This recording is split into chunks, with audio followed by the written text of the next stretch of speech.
This is Two Blokes Talking Electric Cars with Trevor Long and Stephen Fennick. Thanks to NRMA Insurance and Uniden. Great people, NRMA Insurance, a help company helping Australians protect what matters most for almost 100 years. NRMA Insurance is the largest insurer of electric vehicles in Australia.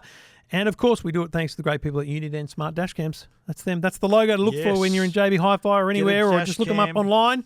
Front and back, front and rear camera. I think it's important to have both directions covered. Absolutely. Uniden, if there's an R in the name, that means it's got a rear camera as well. Well worth it. Bring it on. Thank you, Stephen, for not talking during the intro this week. Had to really do. It took me a lot to edit last week's show. Really? Did I talk? I had to find a say? previous version. You had said something, and I'm like, oh man, I had to overlay. It's a lot of post production. Oh, I'm sorry, mate. A lot of post production. Yeah.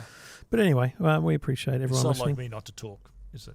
It's more like me to talk, isn't it? I mean, we both talk a lot. Well, we wouldn't be doing this job if It'd be weird if we were just sitting there going, well. Yeah. If we're just wallflowers, we would have not really good idea to have a podcast. Never been described as a wallflower, that's for sure. There you have it. We got your calls coming up. Plenty of people on the line. 0477 657 657. If you want to be part of the show, that's all you got to do. Send a text or a WhatsApp to 0477 657 657. We'll get you on the show. Whether you want to talk about EVs because you love them, whether you want to talk about EVs because they're interesting. You want some advice, maybe? We get a lot of callers who haven't jumped in yet. They're waiting. They want our advice. I think they want to validate a few things, to get our opinion of things. So this is all about you. This is your show as much as it is ours. So we want to hear from you. Well, we'd love to hear from you. 0477 657 657. Stephen, what did you think of the Smart #3, the Penelope car? Well, I got to say, I was impressed. We had the #3. And you have to pronounce hashtag, or is it Smart 3? There is actually a hashtag on the car. Yes. So #3. It is. I mean, it's a Smart #3. #3. Yeah. I was impressed. I really liked the fit and finish of the car, and just knowing that it's sort of a sub-brand of Mercedes-Benz sort of put a little bit of made me think, well, there's some quality behind this. Yeah. And I was right. I think pretty nicely appointed. Nice screen in front of the driver. So the cluster had a screen. Nice central screen as well. And roomy too. Like I fit in it, not a problem. I love the fact that, when you open the door and then the seat just automatically goes back and sort of gives you some room to get out of the car. Did you like that? That's pretty good. Yeah. That's pretty good. And drive's great too. I had, apart from the annoying noises when you go over the limit, I spent, off, is that right? The first 3 days, I am absolutely cursing this car.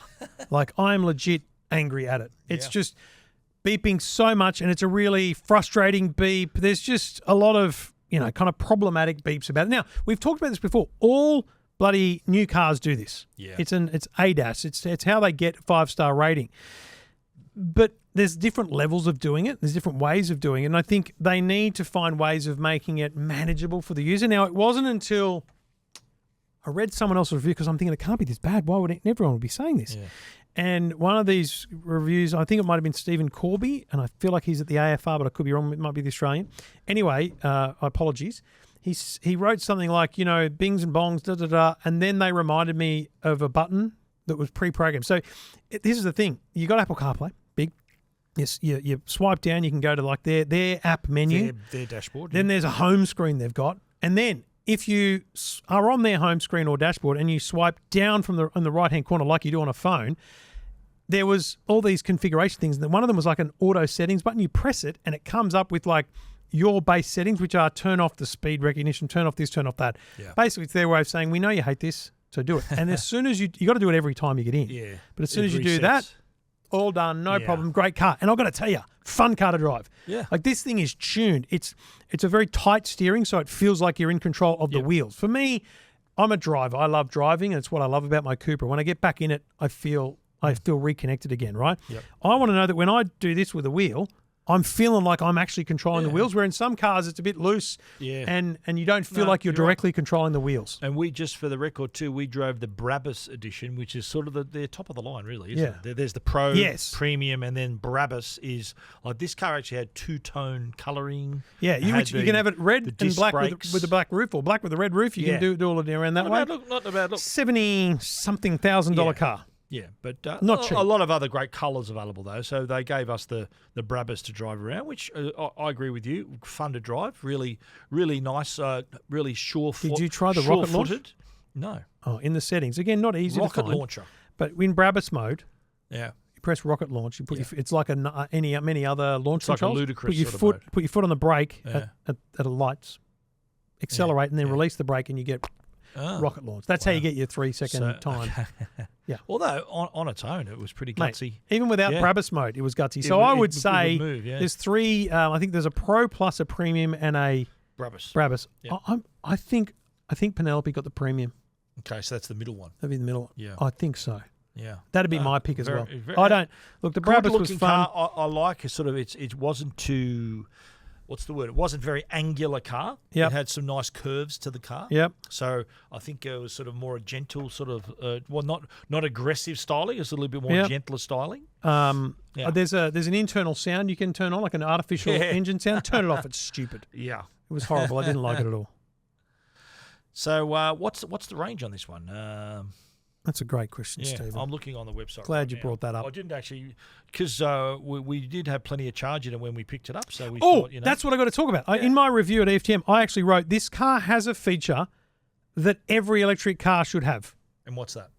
22 kilowatt AC charging. That's Mate, right. I pulled up here at the office, Yeah. 38% charge, right? I Good. thought, I'll plug it in for Stephen. Well, he's going to take it today. Plugged it in, and it said it'll be complete in 1 hour and 30 minutes or something. And I went, what the hell's going on here? It must be set to 50% charge. No, 22 kilowatt. I think a Porsche Taycan does it, but I've not had one since I've had the wall box. But it's the only car, and it's only the Brabus and Premium editions that do that. Right. But mate, I'm telling you, that's a game. That's Just a reason to buy Normally if you it's- drive a lot. Normally it's 11. Normally they get So- capped out at 11. If you got a three, if Double. you go to the trouble of getting a good wall adapter and you Yeah. got 3-phase power, Yeah. You you normally only 22 get kilowatts. 11. Yeah. Even though it says 22, you'll only get 11. Like my Mercedes only does 11. Does yours only do 11? Yeah. Yeah. So this is so the Mercedes decided to give this one 22 kilowatt and not the Mercedes itself. Yeah, isn't That's, that wild? That's a little bit weird. That is Yeah. wild to me. So anyway, look, great car, loved it. Yeah. I can see interior, why you know Penelope what? bought it. Really spacious. Like Yeah. if you're a family, you got young kids. 4. I wouldn't take 5 in it, but 4 Well, is good. 4 comfortably, and the boot space and the Not rear bad. space is decent. I reckon you can probably, like, I always judge it on the golf club test. To putting the golf clubs in the car, buggy in the golf club, you might need to maybe drop one of the back seats for the definitely. golf clubs. Yes. But there's even a bit of storage underneath the main Few lid. cables and things, yeah. But it is, and there's no fruit, was there? No front boot on the car. I didn't check. Yeah. But no, I think if you what you call this mid-size? Yeah, is mid-size. there one above this, or is this it? No, there's a smart #1. Right, so So it's a lower. smaller one. Yeah. Right. No, this would be mid-size, wouldn't you This would say? be a mid-size Yeah. SUV, I think, yeah. Yep. Love I it. think, Good car. Well done, Penelope. Excellent. We Excellent choice. we enjoyed it. We got a few cars booked. I've got trips coming up and things, but we'll get through as many cars as we can. We'll talk next week about the Deepal SO7 Yes. And the Which week we after also that, both drive. the MG Cyberster. And let me Which tell you, is, yeah, that's an interesting Stephen- vehicle. doesn't fit. He's too tall. Just. I think when he's driving it, he looks over the roof. I'll need to sit on a pillow to look over the windscreen. Yeah, it's Is going to that be right? easier to look over the windscreen for you, I think. But the Anyway. Deepal, again, we've got our thoughts on that one as If well. there's a car you want us to drive, well, Yeah, we'll try and get let it. us know. 0477 657 657. We'd love to hear from you here on Two Blokes Talking Electric Cars because we love to hear about your journey in the world of EVs.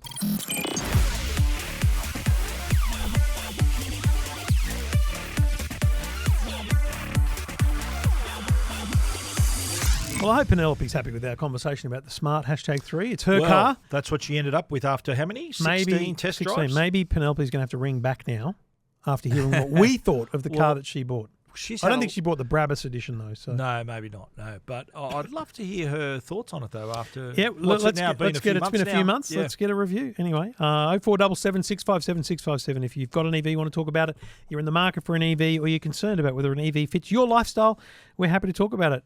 Thanks to NRMA Insurance and Uniden Smart Dash Cams. Bianca's on the line. G'day, Bianca.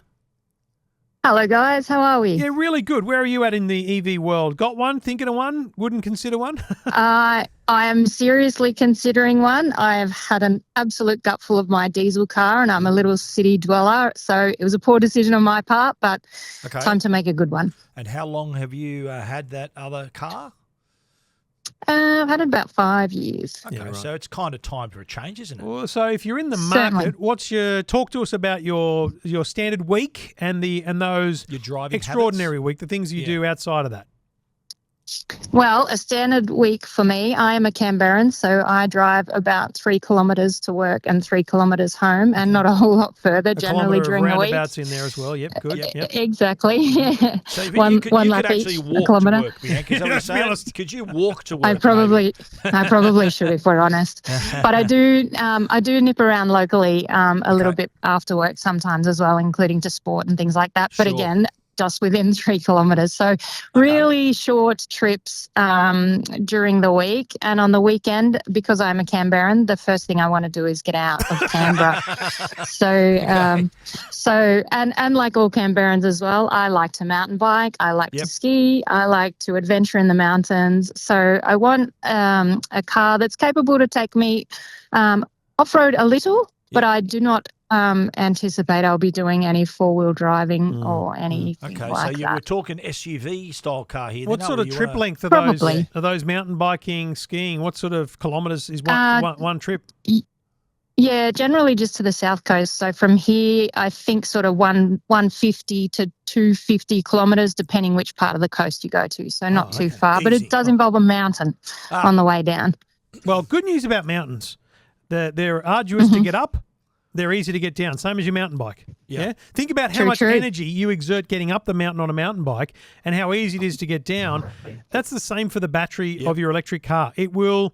So well, just to debunk that for you, actually, I have an e-mountain bike, so it's also easy to get up the hill now too. Okay, all right. But it's fascinating. But I get your theory. Because you could, if you had 300 kilometres range showing on your car and you drove 150 kilometres that were primarily uphill, you may get close. You may hit 220 diminished range.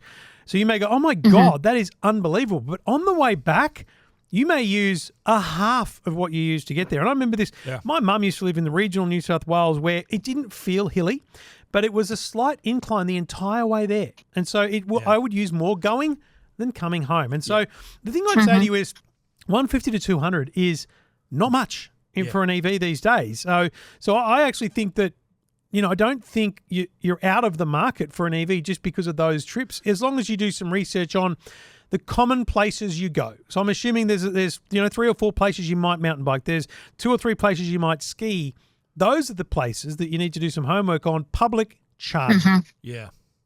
So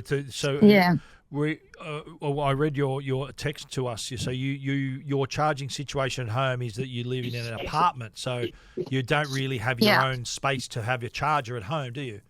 That's right, guys. But I do live, like I said, very centrally in Canberra, so I do check, and there are a few around. It's just not at home. I won't be able to just park it and trickle charge overnight. Well, the beauty of which has sort of led me to think about a plug-in hybrid, maybe. That's an option, but the range you spoke about when you go mountain biking and skiing, the average range now of an EV, you can get up to upwards of 500 kilometres range. So you could quite easily drive to and from where you've got to go from Canberra without having to charge. You just got to make a charge when you get back. But, and I think your driving habits, you'd be the sort of person who you go to a public charger once a week, and that gets you around town. You don't need to worry about it for another week. And then unless you need to go out of town on a Friday, maybe have a charge on the Friday to get you to where you got to go. And I think that the plug-in hybrid option is a great thought process. But the beauty of a plug-in hybrid is that those 3K drives every day are fully electric, and it's when you need the petrol that you kick in. But if you have to, now your 3K drive back and forth, let's call it 6 to 10 a day, most plug-in hybrids have got 40 to 60 kilometres range. You're essentially only going to get through the 5 days of the week before you have to go somewhere to charge your plug-in hybrid. I don't think a plug-in hybrid is really the car for someone who has to do public charging only. If you don't have home charging, it feels a little strange to get the plug-in hybrid option. Whereas if you were to say to yourself, look, every Friday night I go to sport here or I go to the shops here, your daily commute is going to be a 15 to 20 minute charge. So as long as you can find a charger in Canberra that suits your weekly lifestyle, then you're just going there every week to charge. So and the great thing too is that now today's EVs, you can charge actually quite quickly. So say you pop in to do some shopping somewhere and there's a charger there, or you want to grab a coffee. By the time you've gone into the shop, paid for it, had a coffee, then you're good to go. You can unplug. It's a 20-minute, 25-minute charging process for someone like yourself who doesn't drive a lot during the week and can easily maintain that range with a single charge. Before we go full electric on you, let's just address the plug-in hybrid options. I think there's really two still out there. The Mitsubishi Outlander, probably one of the best-selling plug-in hybrids out there, and the BYD C-Line 6, which is very popular. Yes. And I've test driven that one. What did you think? Yeah, it's on my mind. Oh, it is really nice, and I've actually been looking. I haven't had a chance to test drive, but the new GWN Harvel GT H6, which claims 180 kilometres of electric only. So that's also something I'm looking to test drive this weekend, and it's a consideration for me as well. But yes, the BYD C-Line 6 is certainly a nice car. And you got to take into account too the fact you need to find a vehicle that can fit your bikes and your skiing gear and all that too, don't you? So it has to have a big, exactly. You put a rack on the back, would you? Big space. Well, the bikes will be carried with a hitch, a tow bar with a hitch, and the skis will go on the roof racks, or easily in the back. Remember, both those things will impact your range. Yeah, so that extra weight. Weight and aerodynamics. Not by a lot. Aerodynamics change dramatically when you put something on the back, when you put something on the roof. So just remember that whatever you see claimed by any manufacturer on any petrol or electric is going to change with those aerodynamic differences. Yeah. Incrementally, but important to note. The thing I think, I'm a massive fan of the Kia range. I think the Kia EV5 would be something to drive. I'd go and test drive that. Yeah, I have been looking at that one. Yeah. It's a beautiful car. Good. I'll show Stephen, my wife's aunt's partner. Complicated, but there it is. He went through our man to get a deal on his EV5, and he sent me a text literally on Monday out of the blue with a photo of his EV5. Oh wow! Which is check it out. And he's in the bush. In the bush now. He's on a dirt track. He's definitely not doing 4-wheel driving. I think he's doing exactly what you talk about, which is just you're off the road and you're going to a place where you would take your bike. And his message to me about the EV5 was this: EV5 postcard from the South Coast. 4 months in, nigh on 8,000 kilometres. The car has not disappointed. Thanks for helping out with the purchase. Wow. I'm hearing nothing but good things. I own a Kia EV, and I think that what I've seen at the recent motor shows in Melbourne and Sydney, the EV5 and the EV3 look like they are going to do very well, priced competitively against things like the BYD, their electric C-Line 7. So Kia might be, I'd add that to your list, Bianca, I think. Bianca, have you done much research on public charging at destinations? So, for example, the South Coast. I actually haven't too much, but I know Canberrans they're mad for an EV, and all they do is go to the coast. So I'm sure there must be some infrastructure down that way. Oh, there is for sure. I'll check it out. There's a few apps you can download. PlugShare is a good one. I'm on the website for PlugShare right now. That's Trevor's looking for you right now, but PlugShare is a great app you can have on your phone, and if you've got CarPlay and Android Auto, it'll also you can display that in the car as well, and that shows you where the different types of plugs are, how many there are in a specific destination, and then you get people to rate them. People also say, oh yeah, it's you need to go down to the bottom level of the shopping centre to find it, or whatever, or the charger's not working, or whatever.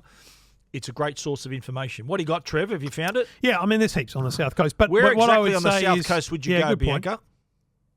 Probably, I ride mostly my bike around Mogo and Narooma, so sort of anywhere between like Bateman's Bay and Eden, really. It's a mountain biking mecca for those of your listeners who are interested. A new service for our readers. We're going to research for you while you're on the phone. I mean, Narooma itself has 4 chargers at a public place. They must be Tesla, because this is open to non-Tesla. Yeah. So this is a really important thing, which sometimes you'll already know, but we say it because people learn as they go.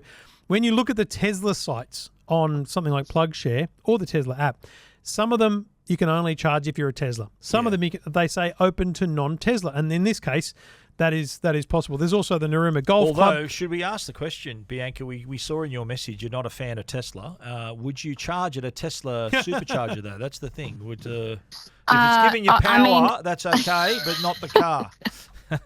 I think if there was a nearby option without it, perhaps I would choose the other. But I think you can't look a gift horse in the mouth, can you? So I would use a Tesla charger. In some cases, you may not have a choice, but that's the thing. So take the charge. My advice: take the charge where you can get it.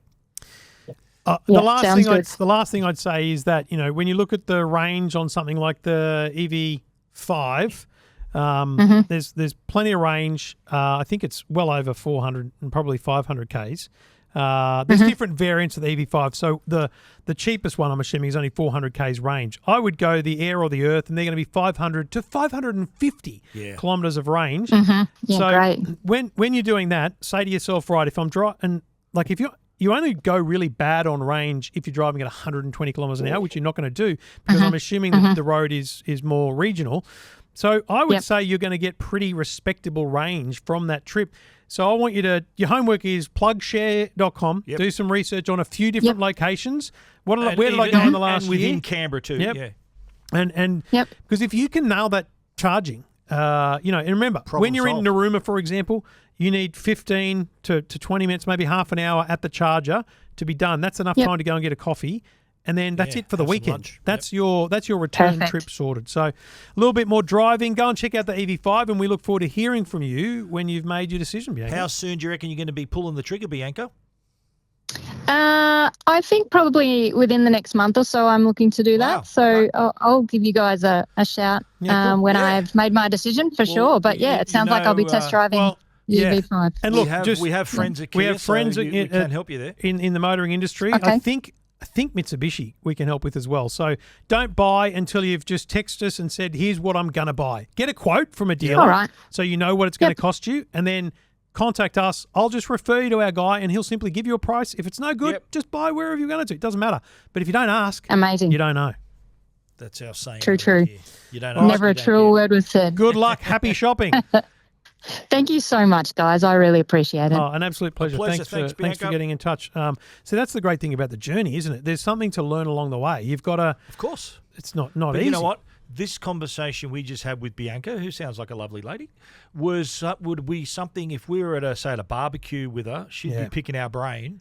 The information we've just shared with her now is something that a lot of potential EV drivers need. I think they need that little bit of reassurance that what their driving habits, that an EV is absolutely the possibility. And just for the record, our man Aaron can hook you up with Mitsubishi, Kia, GWM that she mentioned, as well as everything from Toyota, Nissan, Suzuki, Hyundai, Subaru. He's got them all. Good stuff. Ford. There's a lot there. You can even get you a truck, a Kenworth. Wow. Who knew? It's not an EV, though, so maybe don't get that. Thanks very much for your call. 0477 657 657 if you want to get in touch and have a chat about electric cars.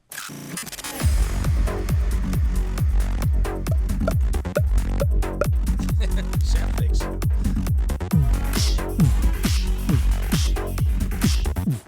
Oh, sorry. Sound like you're someone on TikTok. Just beatboxing. Yeah. It's what I do in my spare time. Just a little bit of beatboxing over here. We welcome your calls at any point on this show. 0477 657 657. You could be our learned friend. I think Jim may be our learned friend. G'day, Jim. Hello, how are you? Jim, very well, mate. You sent us a text a while ago. We were talking about battery health. I think we were talking about it with Brendan from Pickles, and we've talked about it a bit. It's a bugbear of ours. Right. It's a bugbear of ours that we think that cars should be sold with a measure of battery health. I'm going to say, I'll let you tell the listener, but I think your battery health statement has blown my mind. So tell me what I need to know about battery health and what it means as a percentage. Okay.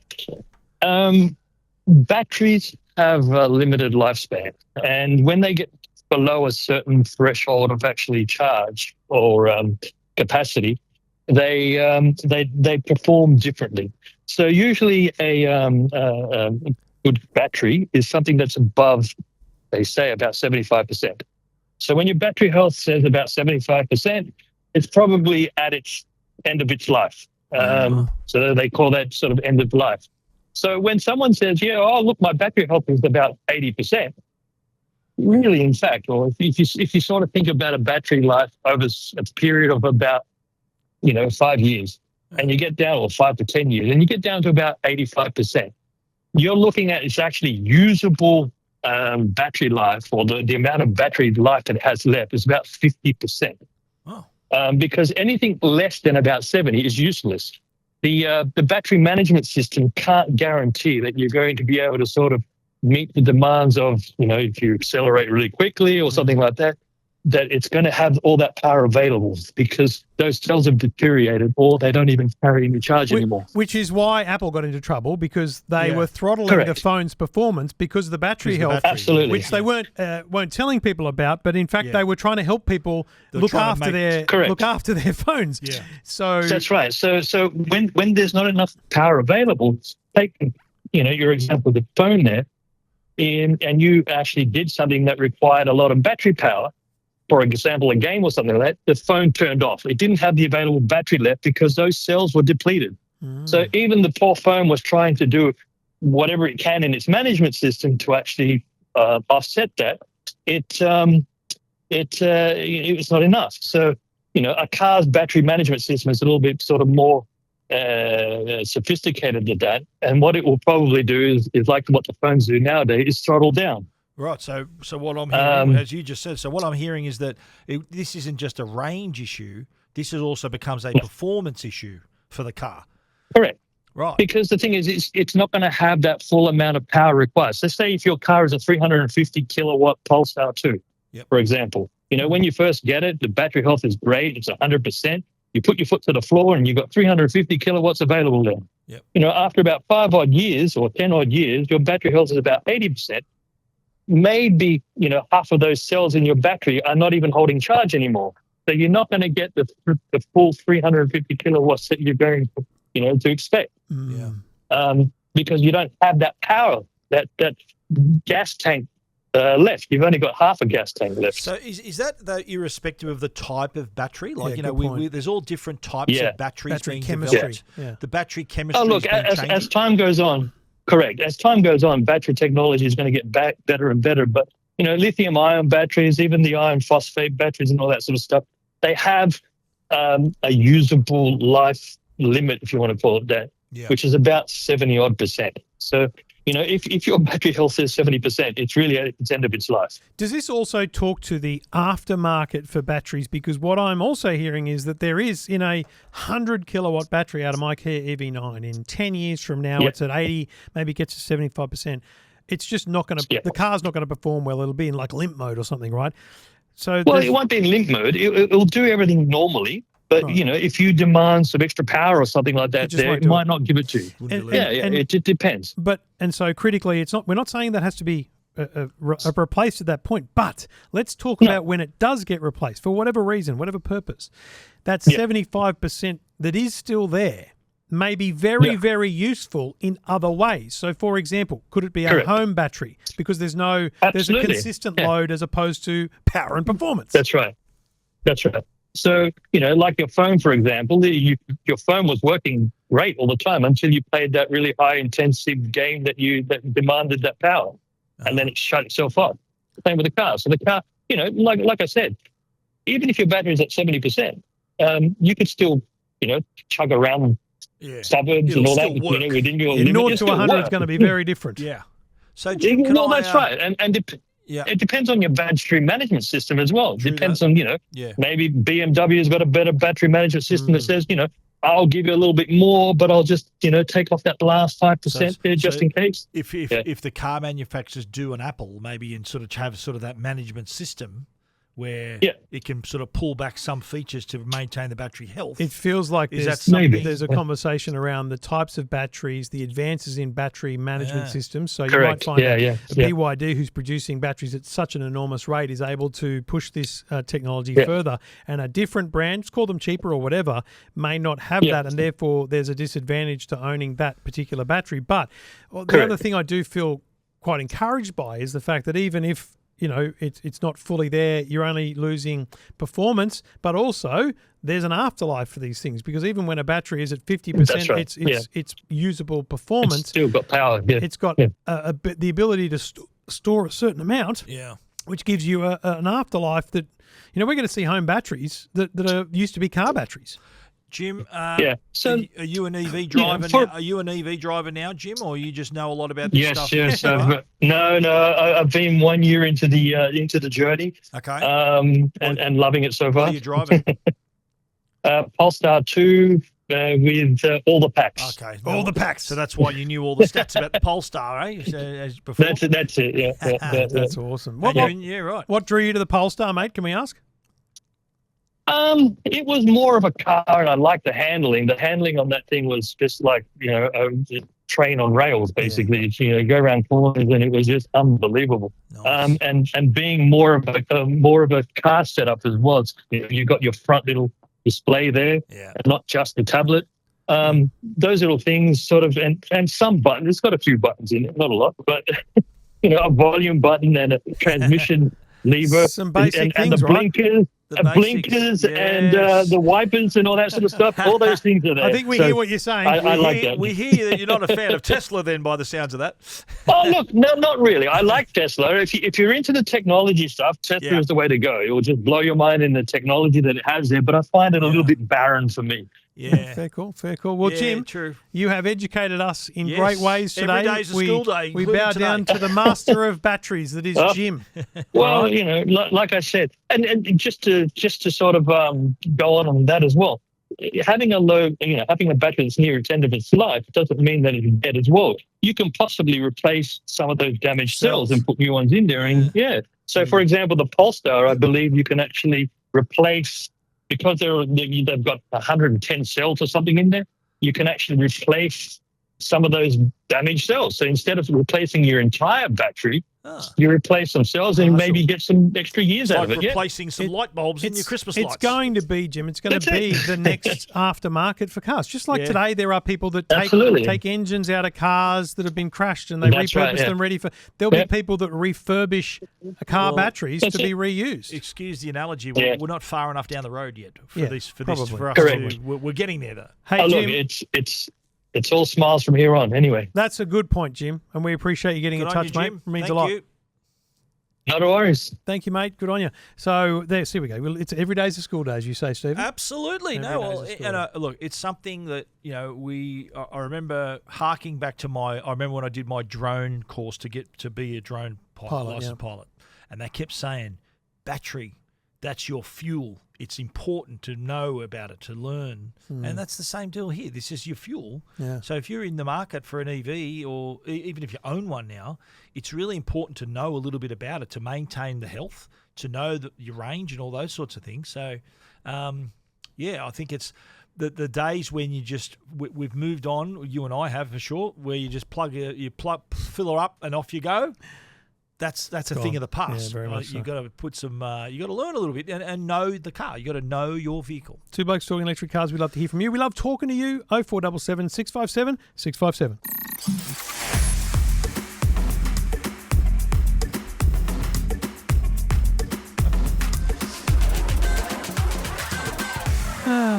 Two Blokes Talking Electric Cars. Two blokes doing aerobics.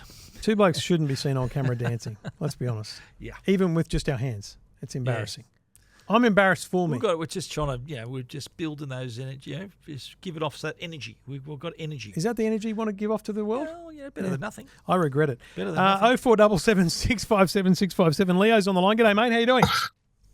Not too bad. How are you guys going? Yeah, really good, mate. What are you driving? You an EV man? Yes, I am. I'm driving a Tesla Model Y, your favourite car. And and how long have you had that one, mate? How are you liking that one? I've had it for a year and a bit, and I love it. There are some bits that I hate about it, but otherwise I love it. Okay. What are they? Tell us. Yeah, tell us now, mate. Oh, the hate. Well, the other than the phantom braking when you're on autopilot, the big one I really hate after coming off Volvos for forever. When you're reversing, you get a tone change as you get closer to an object. Yep. Whereas in the Tesla, it's the same tone Oh, And so even when you get and really then when close, you it go- doesn't escalate and go no. beep. no, it doesn't escalate at all. And I'm not used to using the camera, so I use my mirrors. And I missed a tree, and I don't know who cried more, the tree or me. But anyway, Wow. Okay, Yeah. but you generate. So this is your first EV by the sounds of it. Is that right?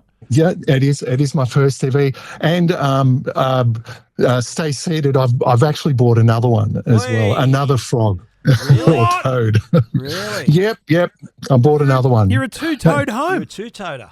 Two-toed home, different colours, but two-toed. So is this for your wife or I'll give who's you a this tip for? that doesn't make it any better. It is for my wife, who's only driven the car. I was about to say she hasn't driven it, but she's only driven it twice with me in the car. Wow. So the other car, the other Volvo we had died, and she still hasn't jumped in it, to drive it on her own. Oh, wow. So So Before we get to the point of your text message, I have a very important question. Yes. You know, some people have homes that are beautiful classic homes, and they have a name for their home. Do you have a Toad Hall sign at the front of your joint? yes, actually, I've got to tell the kids. The kids will love that.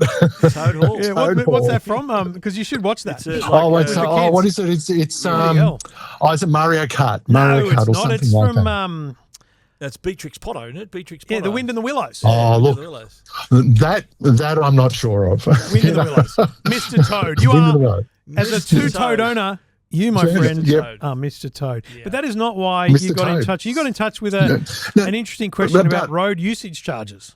Yeah. Yes, that's right. Because at the time, the Treasurer was talking about, the Treasurer of Australia was talking about introducing a road user charge because their excise from fuel had decreased over the years because of cars becoming more efficient and also EV ownership now. And I was just wondering, what would a road user charge look like in Australia? How would we? Would it be implemented? Well, I can remember when this was first flagged many years ago, and I was actually driving my Tesla at the time, and I initially thought, well, hang on, why should I have to pay this? I'm an EV driver, I shouldn't do it. But I can remember the reply I had from, I think I was on the Deborah Knight's show on 2GB. She said, well, you use the road like everyone else. Yeah. Yes. So that's got to cost you something. Yeah. And that's kind of where that's the so true. excise comes If we from. we're in the middle of an election at the time of recording. It will hopefully have all been done by the time you hear this, folks. Good luck to you.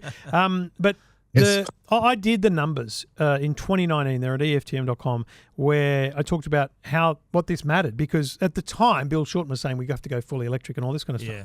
And I was trying to talk about how this would impact, right? And so I did the numbers. I went to the budget and actually looked at the government takes in $17 billion. This is 6 years ago.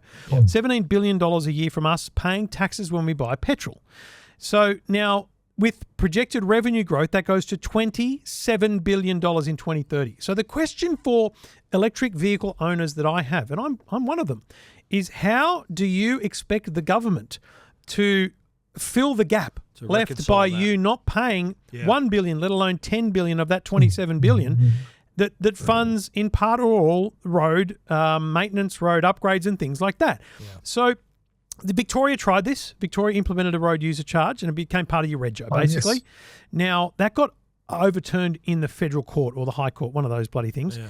Now, I can tell you this, honestly, conversations I had at the time, Leo, were that, in fact, that court ruling, and this is hugely controversial, that court ruling actually puts into question almost all state taxes, things like stamp duties and all that kind of stuff, right? So leaving that aside, this can't be a state issue. So it has to be a federal issue. Yeah. It's a federal excise, so it may as well be a federal issue. So what needs to happen is at some point in time, and look, I would, if I was a politician, I'd go to the election, I'd say, guess what we're doing? We are getting rid of the fuel excise. Your fuel is going to be $1 or 50 cents cheaper from July the 1st. But as of July 1st, you're required through your state registration. That's how they'd receive the information. They'd get it through the states. You'll log your kilometres, which we do in New South Wales. I don't know about other states. You log your kilometres every year anyway with your rego after 3 years, but they could make it happen every other year. And you pay a number of cents per kilometre driven charge. And I'll be honest, I'm fine with that. Yeah. And you think about it on the average drives that we do, like you're talking about potentially $300 a year. Around that, is that right? It could be that. For some people, it might be 3,000 because they're on the road, but they're also the problems with someone who drives $3,000 worth of road user charges a year is they got into EVs because they wanted to save money on petrol, right? That's the gripe. Yeah. The gripe is, Leo, that I did this to save money and now you're costing me more money. Is that your concern? Like, where do you sit in this? Oh no, I think like you've got to be fair. You know, you can't expect roads to be built and maintained without paying for something. Although we pay tolls. We pay a lot of tolls. Yeah, but tolls are a separate thing. Yeah. Tolls go to the toll roads. Yeah. The federal excise goes to states. But that's still paying to use a road, though, isn't it? I understand that. But petrol cars pay tolls as well. I understand. But a toll is paid by everyone, just like this road tax would eventually be paid by everyone as well. Yeah. It's just to pay for the use of the road. That's what you said earlier. I'm thinking, great, I don't have to pay for petrol ever again. It's awesome. And then when they said, hang on a minute, there's the tax. But then I realised, like I said before, we all use the road, and that someone's got to pay for that. See, I had an argument in quite public on the interwebs with the former boss of the Electric Vehicle Council, Behad Jafari. I'd forgotten what the argument was about when I met with Julie Delvecchio, the new boss of the Electric Vehicle Council, and she asked me about this, and I went, I can't remember, to be honest. I just remember we didn't get on perfectly, but we got better. We had him on the show. It's great. So Julie, I'm going to make sure we get Julie on before the middle of the year, because Julie will have her feet on the desk. She'll be ready to go. But it'll be interesting because I believe, Leo, and tell me if I'm wrong here, but I think the Electric Vehicle Council should be leading this. I think the Electric Vehicle Council should be the one that says we acknowledge as a community, as an industry, that this is a problem, an issue, and we need to come to the table with a solution. That's a great. Well, I was just going to say that exact word: come to the table with a solution, not a problem. That's it. If they go on the front foot with that, that's a great idea.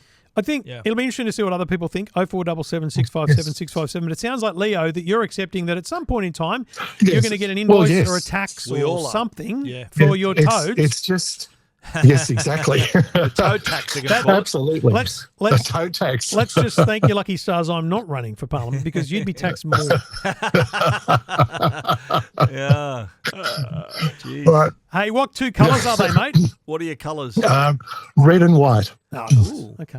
Very nice. Yes. Is that your allegiance for any sporting teams or anything, or just like those colours? I like that colour. I like the red. The red. The red look nice. The new Tesla red. The new Tesla red. Nice. I've forgotten what it's called, but that red. Yeah. So is your latest Model Y the new styling, the new model, or? No, it's the old one. Everything happens in a hurry in my life, and car breaks down. We need another car, and then suddenly. There's a Tesla in the driveway. Oh, it's not so urgent anymore. Yes, and suddenly there's a Tesla in the driveway. Fantastic. Good on you, mate. Great to hear from you. A great topic, and one I look forward to discussing in more detail over the months ahead, mate. No worries. Thank you. Leo. Good on you, mate. Really good. I appreciate you raising it, Leo, too. Because again, who's talking about this? Well, no one. It's been floated. Like I said, it was sort of years ago, when EVs were starting to sort of take hold in the market. That was, I think, the government was the government was hitting the panic button a little bit, thinking, geez, we're going to miss out on all this revenue. That's the thing. Yeah. Government hitting panic button, but then there was a bunch of owners, early adopters, who were freaking out. Pushed back, because they're like, oh, no, this is outrageous. Why should we? Well, you're not paying the tax.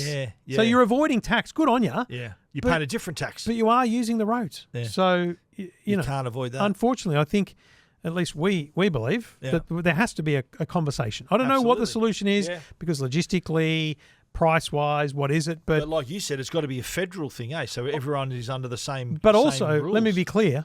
My point, as I said earlier, it should be all cars. Yeah. So it's just, guys, just so you know, this is how it's happening. Now, again, this is the logistical thing. Is it a federal tax that's imposed by the states, or is it collected by the states? Like, that's the problem with Yeah. this replacing a collection that's essentially federal with something state. There's a lot of issues there, but that's for some bureaucrats in Canberra. Maybe Bianca's a bureaucrat. We didn't ask her, but we could Yeah, we get should have asked her what she does if she's I'm a pretty politician. sure she works in politics somewhere think or so? in the government departments. Right. That's pretty much all you do in Canberra, isn't it? Okay. What else is Some in big Canberra? assumptions there. That's okay. Should we Google any politicians whose name but Bianca? I don't think she's a politician. Okay. Well, this could be Like huge. a staffer. Staffer is what I'm saying. Yeah, she could work in a department. She Right. could work for the Department of Defence, for crying out Yeah, loud. We Bianca's don't know. no doubt listening to this episode. She's still hopefully No. listening to the show. So get back to us, Bianca. Let us What know. do you do? What are you insights can doing? you give us? Can you have any influence on the road tax? Yeah, let's just make it happen. Call it the Two Blokes tax. That'll really lift our ratings.